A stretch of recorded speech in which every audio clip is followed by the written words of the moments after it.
আসসালামু আলাইকুম রহমতুল্লাহি ওবারাকাতুহ। কাছে এবং দূরে, দেশ এবং দেশের বাহিরে যে যেখান থেকে আমার ভিডিওটি এই মুহূর্তে দেখতেছেন, আশা করি সকলে আল্লাহর রহমতে ভালো আছেন। আলহামদুলিল্লাহ, আমিও ভালো আছি। আমি এখন আপনাদের সঙ্গে শেয়ার করব তাফসীরে মারিফুল কুরআন অষ্টম খণ্ডের সূরা কাফিরুন থেকে আলোচনা করব। সূরা কাফিরুন পর্ব 1। সূরা কাফিরুন মক্কায় অবতীর্ণ, আয়াত সংখ্যা 6। বিসমিল্লাহির রহমানির রহিম। পরম করুণাময় ও অসীম দয়ালু আল্লাহর নামে শুরু। কুল ইয়া আইয়ুহাল কাফিরুন, বলুন হে কাফির কুল, লা আবুদু মা তা'বুদুন, আমি আবাদত করি না তোমরা যার আবাদত করো। ওয়ালা আনতুম আবিদুনা মা আবুদ, এবং তোমরা আবাদতকারী নও যার আবাদত আমি করি। ওয়ালা আনা আবিদুম মা আবাদতুম, এবং আমি আবাদতকারী নয় যার আবাদত তোমরা করো। ওয়ালা আনতুম আবিদুনা মা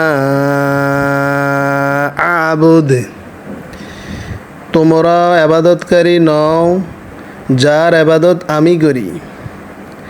লাকুম দীনুকুম ওয়ালিয়া দীন, তোমাদের ধর্ম তোমাদের জন্য এবং আমার ধর্ম আমার জন্য।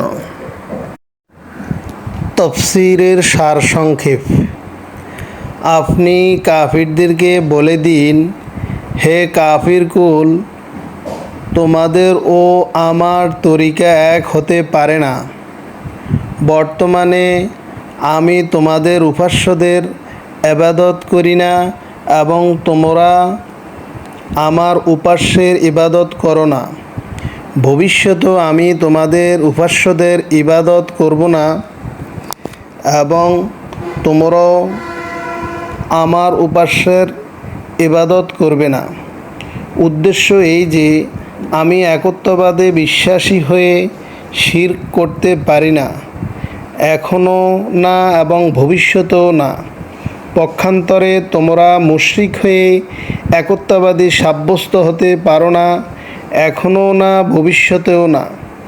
মানে একত্ববাদ ও শিরক হাত মিলাতে পারে না।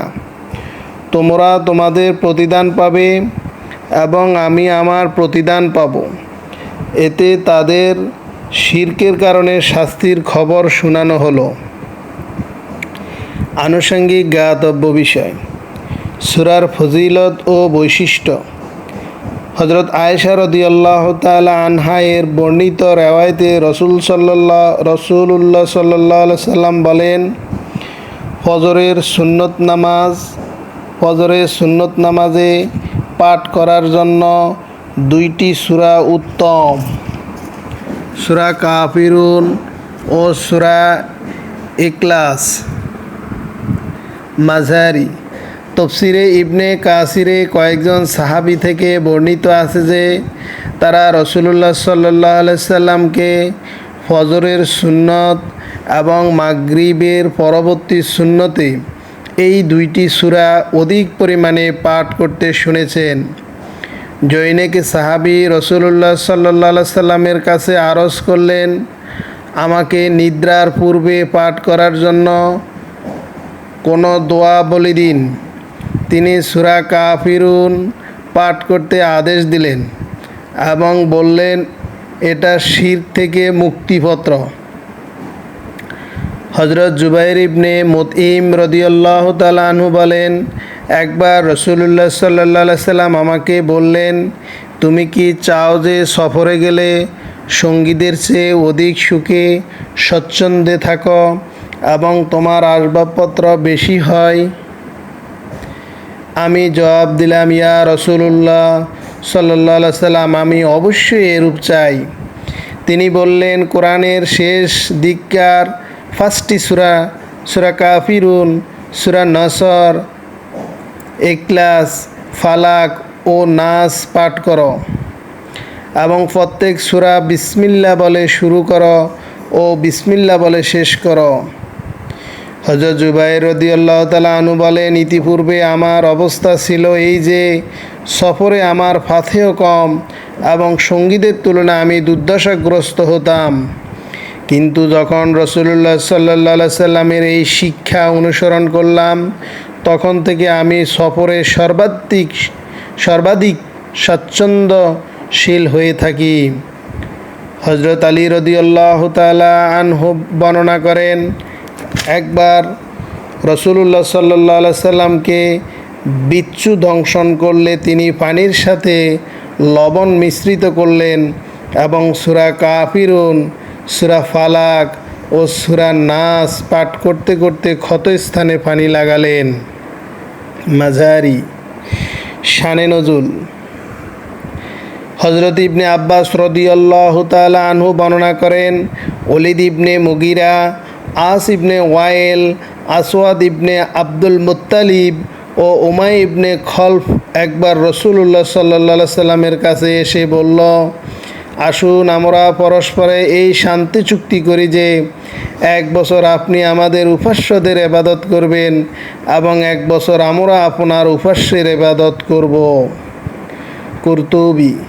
তিবরানী রাতে ইবনে আব্বাস রাদিয়াল্লাহু তাআলা আনহু বর্ণনা করেন, কাফিররা প্রথমে পারস্পরিক শান্তির স্বার্থে রাসূলুল্লাহ সাল্লাল্লাহু আলাইহি সাল্লামের সামনে এই প্রস্তাব রাখল যে আমরা আপনাকে বিপুল পরিমাণে ধনৈশ্বর্য দিব, ফলে আপনি মক্কার সর্বাধিক ধনাঢ্য ব্যক্তি হয়ে যাবেন। আপনি যে মহিলাকে ইচ্ছা বিবাহ করতে পারবেন, বিনিময়ে আপনি শুধু আমাদের উপাস্যদেরকে মন্দ বলবেন না। যদি আপনি এটাও মেনে না নেন তবে 1 বছর আমরা আপনার উপাস্যের ইবাদত করব এবং 1 বছর আপনি আমাদের উপাস্যদের ইবাদত করবেন। মাঝারি। আবু সালেহ এর রায়াতে ইবনে আব্বাস রাদিয়াল্লাহু তাআলা আনহু বলেন, মক্কার কাফিররা পারস্পরিক শান্তির লক্ষ্যে এই প্রস্তাব দিল যে আপনি আমাদের কোনো প্রতিমার গায়ে কেবল হাত লাগিয়ে দিন, আমরাও আপনাকে সত্য বলবো। এর পরিপ্রেক্ষিতে জিবরাইল আলাইহিস সালাম সূরা কাফিরুন নিয়ে আগমন করলেন। এতে কাফিরদের ক্রিয়াকর্মের সাথে সম্পর্ক ছেদ এবং আল্লাহর অকৃত্রিম ইবাদতের আদেশ আছে। শানে নজুলে উল্লেখিত একাধিক ঘটনার মধ্যে কোনো বৈপরীত্য নেই, সবগুলো ঘটনাই সংঘটিত হতে পারে এবং সবগুলোর জবাবেই এই সূরাটি অবতীর্ণ হতে পারে। এ ধরনের শান্তি চুক্তিতে বাধা দেওয়া জবাবের মূল লক্ষ্য। আজকে এই পর্যন্তই। আপনারা সদকায়ে জারিয়ার এই ভালো কাজটিকে উৎসাহিত করার জন্য, সদকায়ে জারিয়ার নেকি পাওয়ার জন্য ভিডিওটি একে অপরের নিকট বেশি বেশি শেয়ার করুন এবং আমার পরবর্তী পর্বের ভিডিওটি পাওয়ার জন্য সকলেই আমার পাশেই থাকুন। সবাই ভালো থাকবেন, সুস্থ থাকবেন। আল্লাহ হাফেজ।